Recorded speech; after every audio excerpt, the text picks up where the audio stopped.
Olá, sou Adriana Bisutti, nesse canal eu falo sobre livros, filmes e séries.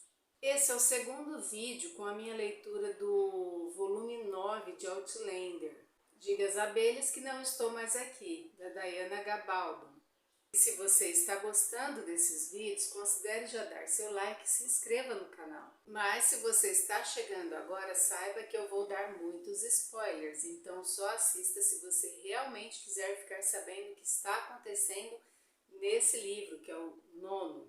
Para começar a nossa conversa, eu vou precisar retomar algumas coisas que aconteceram no volume 8, que vão fazer parte agora de uma conversa dificílima entre Roger e Jamie, seu sogro. No livro anterior, Roger viajou para o ano de 1739 e se encontrou com o pai de Jamie. E também se encontrou com o capitão Jack Randall, num período anterior a todos aqueles episódios de acontecimentos ruins entre os dois, Jamie e o Jack. E Roger sabia que com uma atitude dele, ele evitaria que todo o resto acontecesse. Jamie ser chicoteado, o pai dele vir a óbito, a Jenny ser atacada pelo capitão. Enfim, ele poderia ter evitado todas as atrocidades que o Jack praticaria contra a família. Mas Roger não teve coragem, sabe por quê? Porque se Jack não tivesse feito o que fez a Jamie, Jamie não seria considerado um fugitivo, correria o risco dele não ter se encontrado com Claire, e se os dois não se encontrassem, não haveria Brianna. E foi isso que ele precisou contar a Jamie como uma forma de redenção. Ele não poderia se sentir hipócrita de ver o sogro e não dizer a ele que ele poderia ter evitado, mas que ele não teve coragem de fazer. E Jamie, num primeiro momento, se sentiu muito mal, mas depois ele se mostrou muito maduro emocionalmente e ele conseguiu entender o ponto de vista de Roger. Tanto que coube a ele explicar à sua irmã Jenny por que Roger estava lá, pois assim que ela o visse, ela lembraria que aquele rapaz apareceu em Lallybrook quando ela era bem novinha, à procura do seu filho. Isso se deu quando Roger chegou lá procurando o pequeno Jamie. Mas voltando aqui à história, tem uma coisa que eu acho bastante positiva nesse livro, é que ele retoma vários acontecimentos de vários outros volumes. Então ele nos proporciona esse passeio pelas outras histórias, pelas outras fases da narrativa. Então eu acho isso muito legal. Um desses momentos será a retomada do sequestro da Claire. E há um evento relacionado a isso que desta vez vai fazer Jamie procurar Roger para conversar. E essas conversas entre Jamie e Roger mostram que o Jamie se aproximou bastante de seu genro agora. Isso demonstra também que Jamie está considerando o Roger como um verdadeiro líder espiritual. Eu achei isso interessante porque nos outros volumes Jamie tinha uma certa desconfiança com relação a Roger, como se ele fosse um inútil ali, como se ele não servisse para muita coisa. Mas então ocorre esse reconhecimento. O fato é que Jamie precisa de alguém para ouvir uma confissão, um desabafo, e é por isso que ele procura Roger.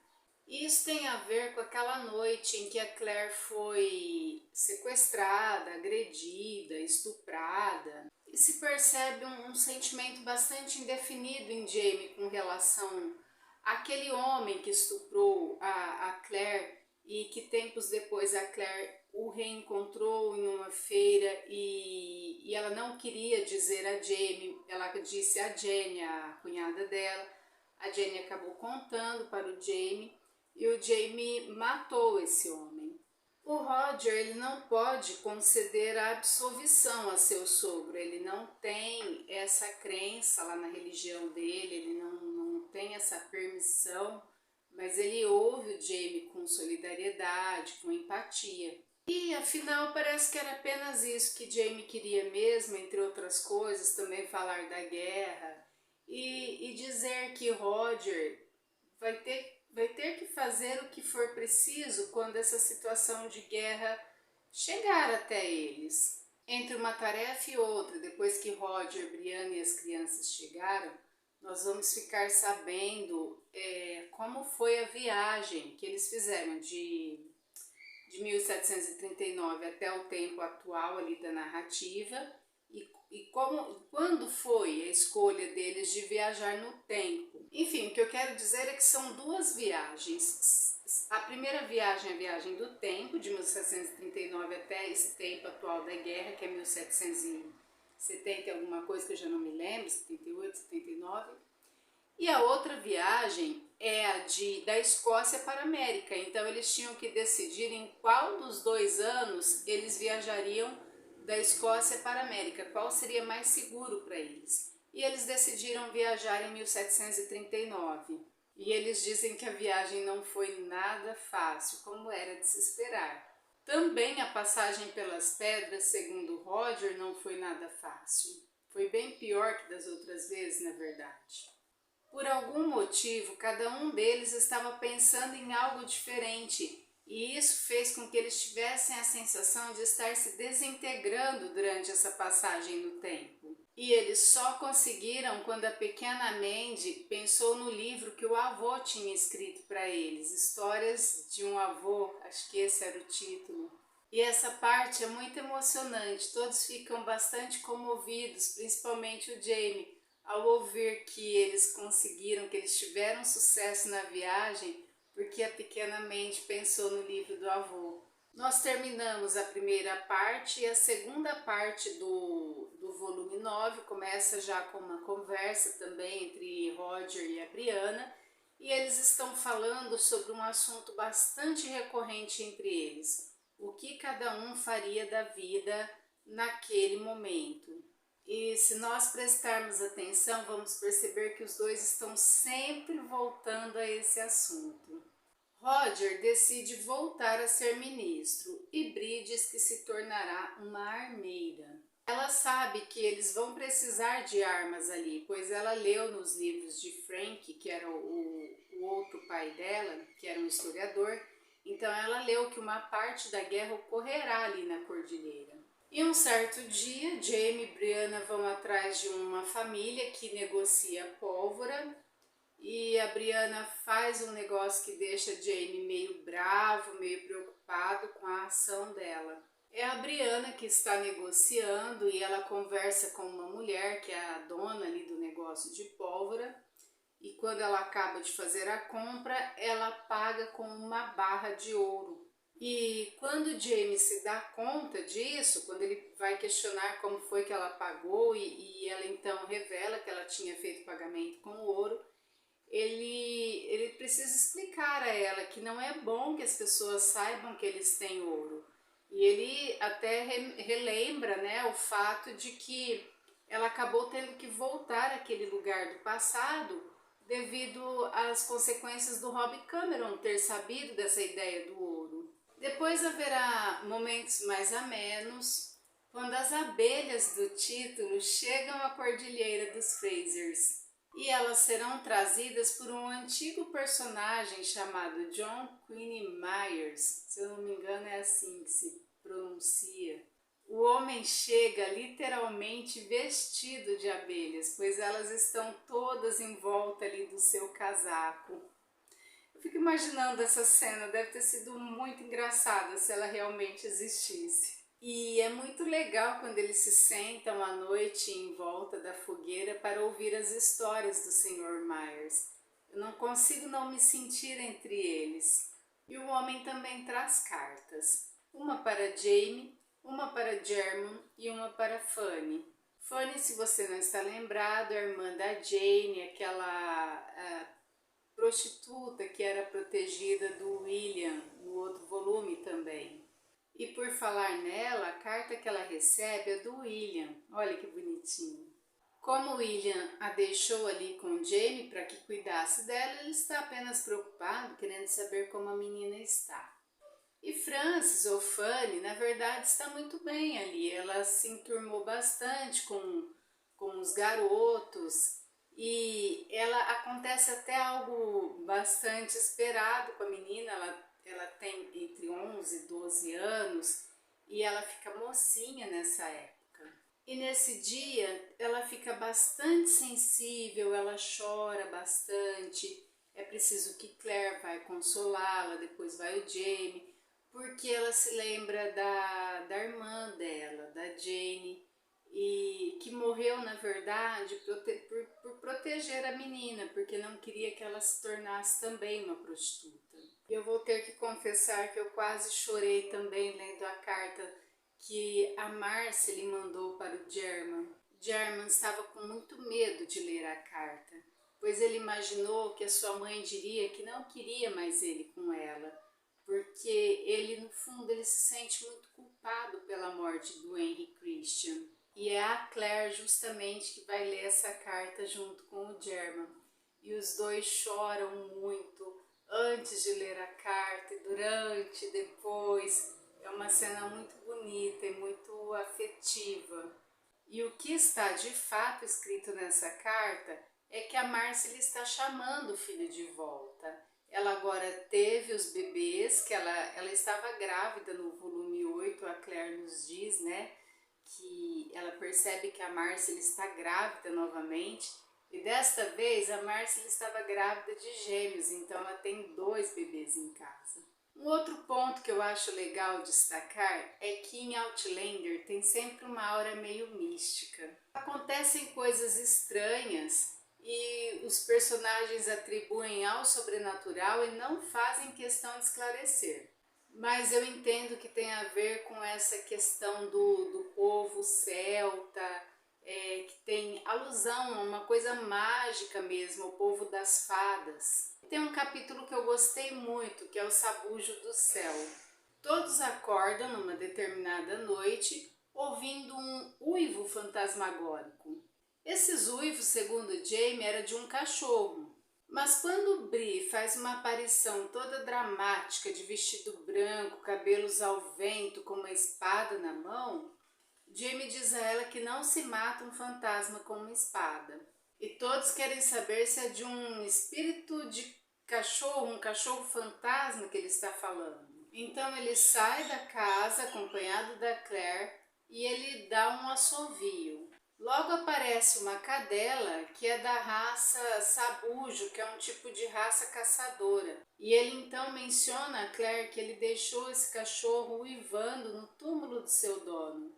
E Claire logo imagina que esse homem morreu por sua causa. E Jamie acredita que a cadela voltou para lhe dar absolvição. E logo então vamos descobrir que o fantasma, esse fantasma que Jamie se refere, que é o dono da cadela, é exatamente aquele homem que estuprou a Claire na época do sequestro. As lembranças vêm à tona e Claire então começa a passar por uma nova crise de pânico, rememorando as cenas horríveis pelas quais ela passou. E é isso que vai levar Jamie a ter aquela conversa com Roger que eu mencionei lá no começo. Um outro momento interessante na narrativa é quando Jamie e Claire comentam sobre o Frank Randall, que foi o marido da Claire. A Brianna, quando voltou do futuro, ela trouxe consigo um livro escrito pelo Frank relativo a essa parte da guerra aí na América, a Guerra da Independência. E esse livro fala também sobre a participação dos escoceses nesse momento. Inclusive o título do livro faz referência a isso, que é a alma de um rebelde, raízes escocesas da Revolução Americana. Jamie acredita que por meio desse livro Frank está falando com ele. E Claire, que não leu o livro, acaba acreditando que isso é possível porque ela acha que o Frank acabou encontrando Jamie em suas pesquisas e que ele pode ter encontrado, inclusive, vestígios de que Claire teria voltado para aquele tempo e que Brianna pudesse voltar também a essa época com o pai e com a mãe. Enquanto Jamie e Bree estão pensando em se armar, Roger vai tentar uma conversa com o Capitão Cunningham, ele vai tentar convencer o capitão a revezar com ele essa função de ministro, de pastor ali para aquela comunidade. O Sr. Cunningham é um marinheiro aposentado, um marinheiro da reserva, e ele é inglês. Então Roger tenta uma aproximação para tentar descobrir de que lado ele estará se houver mesmo a guerra ali nas proximidades. O antigo chalé onde Roger fazia suas pregações foi todo queimado por causa de um raio. Então Roger vai e convida o capitão Cunningham a conhecer o local para que eles reconstruam o chalé juntos. Enquanto eles estão ali na discussão de quem vai fazer qual parte, quem vai fazer a pregação em que dia, chega a Rachel. E ela também quer a sua parte ali, ela quer que ela também tenha um momento de pregação, sendo que ela também é uma religiosa, uma quaker. Isso acaba se tornando um pouco engraçado ali, do jeito que é colocado na narrativa. Nesse mesmo dia, a Claire tinha ido com Roger para conversar com a senhora Cunningham, que é a mãe do capitão. E ela é uma senhora bem rabugenta, então a ideia era tirar ela de perto para que o Roger pudesse conversar com ele à vontade. Mas a senhora não estava na casa, então a Claire sai procurando por ela. E ela acaba encontrando essa mulher se banhando em um rio. A Claire fica um pouco chocada, fica um pouco intrigada com a situação, mas ela vai ficar ali observando um pouco o que essa senhora está fazendo. Quando ela percebe que essa observação já foi longe demais, então ela recua, ela vai tentar voltar. Ao voltar, ela percebe que está deixando pegadas e que isso ia ficar um pouco comprometedor se a mulher percebesse. Então ela começa a pegar umas folhas ali para tampar essas pegadas, e ao fazer isso, ela acha uma pedra bruta de esmeralda. Para quem entende de narrativas, sabe que uma coisa dessas nunca aparece ali na cena por acaso. Essa pedra, se eu não estiver enganada, terá alguma função mais para frente aí na história. Até porque é uma forma de segurança quando se atravessa nos portais aí do tempo. É preciso ter pedras preciosas, por isso que eu penso que não foi por acaso que essa pedra apareceu ali. Inclusive a Claire pensa, nunca se sabe. E agora eu vou falar de uma parte da história bem pesada, que me deixou muito brava com a autora, que realmente eu não sei por que ela faz coisas assim. Eu sou suspeita para falar porque eu adoro a escrita da Diana Gabaldon. E dificilmente eu faço alguma crítica em relação à forma como ela conta as coisas. Mas há uma morte tão brutal nesse livro que eu penso que é totalmente desnecessário colocar as personagens nessa situação. Bem, vamos lá. Já aviso, se você não quer saber sobre essa morte ou sobre quem é essa personagem que vai morrer na história, pare o vídeo por aqui, não assista mais. E já que você ficou, vai saber então do que eu estou falando. Tem uma outra personagem que também é bastante antiga na história, que é a Amy Wiggins. E ela foi aquela mulher que deu trabalho num certo momento, porque ela se apegou bastante ao Roger, ela ficou viúva, passava por bastante necessidade, o Roger ficava ali tentando ajudá-la. E até que então a Brianna ficou brava e acabaram arrumando um casamento para essa mulher. Ela se casou também com o jovem Riggins, que é aquele personagem que foi marcado com uma letra se referindo a um assassinato que ele cometeu em Boston. Sendo um soldado, ele precisou matar uma pessoa que estava atacando soldados, enfim, ele acabou praticando esse crime por legítima defesa, vamos dizer assim. O fato é que esse casal se uniu. Em uma parte da história estão a Brianna e a Amy Wiggins colhendo uvas num determinado penhasco, E de repente a Brianna percebe que a moça não está mais ali, ela soltou algum tipo de som parecido com um susto, e quando a Brianna olha, um urso está literalmente com a cabeça da moça dentro de sua boca, ele está ali triturando aquela cabeça. E a cena da morte é narrada com bastante detalhes e eu fiquei um pouco chocada com isso. A Brianna vai buscar o seu pai para pedir socorro, ela acode as crianças e quando o Jamie leva o corpo da Amy, a Claire ainda tenta salvá-la, pois ela ainda está com vida. E só que a Claire percebe que ela está muito mal, ela vai morrer mesmo de fato e não há muito o que fazer e ela realmente morre. E o que me intriga é, por que isso? Por que uma morte tão brutal? Se a personagem precisava morrer, sei lá, por qual objetivo, ou simplesmente porque a morte faz parte da realidade, para que ser assim? Para que tantos detalhes? Por fim, o William também vai aparecer de forma bem breve aqui na segunda parte. Ele chega a uma de suas propriedades, a uma das propriedades do seu pai, Lord John Grey, e ele vai encontrar dois conhecidos que são empregados do pai dele. Uma dessas pessoas deixa o William bem enciumado porque alega ser filho legítimo do John Grey. Isso fará com que o William pegue esse rapaz, né, e siga com ele em busca do Lord John. E agora, já antecipando um pouquinho, na terceira parte do livro eles vão encontrar o Lord e ele vai contar toda a história para esse moço, dizendo que de fato ele não é o pai dele, mas que ele conhece o pai do rapaz e vai contar a história dele.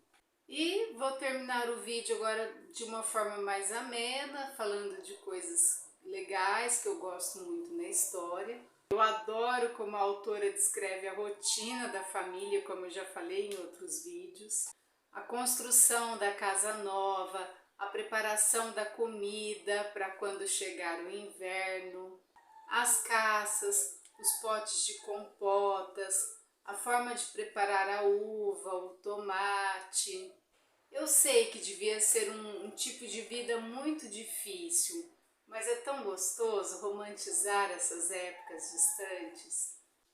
Foram esses então os destaques que eu fiz aí do finalzinho da primeira parte e toda a segunda parte do livro. Espero que vocês tenham gostado e até a próxima.